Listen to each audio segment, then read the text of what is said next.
রাধে রাধে। তো আবারও নতুন ভিডিও নিয়ে চলে এসেছি। আজকের ভিডিওতে আছে ক্লে জুয়েলারি। আমি আজকে গায়ে হলুদের গয়না বানিয়েছি, তো তোমাদের সাথে এটা শেয়ার করব কিভাবে বানিয়েছি। তো চোখ দিয়ে ভিডিও দেখতে থাকো এবং কান দিয়ে আমার কথা শুনতে থাকো। যে ভালোবেসে ভিডিওটা দেখছো, কথাটা কিন্তু তার জন্য, আমি ভালোবেসেই বললাম। তো শুধু কথায় মন চলে গেলে হবে না, ভিডিওটাও কিন্তু দেখতে হবে। কারণ যারা ভিডিও দেখছো তাদের মধ্যে হয়তো কেউ আর্টিস্ট আছো, তার হয়তো ভিডিওটা কাজে লেগে যেতে পারে।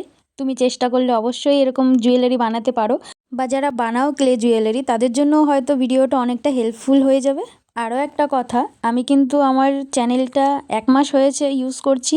তো এই 1 মাসের মধ্যে তোমরা অনেকে অনেক অনেক ভালোবাসা দিয়েছো আমাকে, তো তার জন্য সবাইকে অনেক অনেক ধন্যবাদ।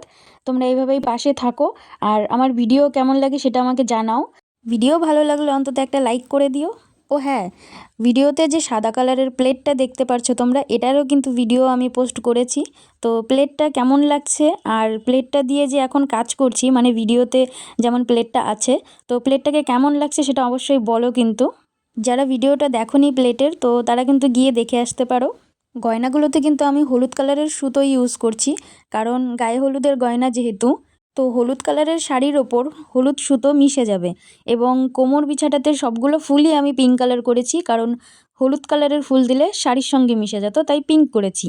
আর গলার দুটো মালা আছে, সেখানে একটা মালাতে একটা হলুদ ফুল আছে, এবং দুটো কানের হলুদ, আর দুটো রিং করেছি হলুদ কালারের। তো রিং এখন একটা কমপ্লিট হয়েছে, আর দুটো কমপ্লিট হয়নি, কারণ আমার কাছে রিংটা নেই তাই। তো টোটালে সেটটার মধ্যে কিন্তু দুটো মালা, একটা কোমর বিছা, দুটো কানের, একটা রিং এবং একটা টিকলি রেডি হয়েছে। তো ভিডিওটা বেশি বড় হয়ে যাচ্ছে, তাই ফুল লুকটা সেকেন্ড পার্টে দেখাবো।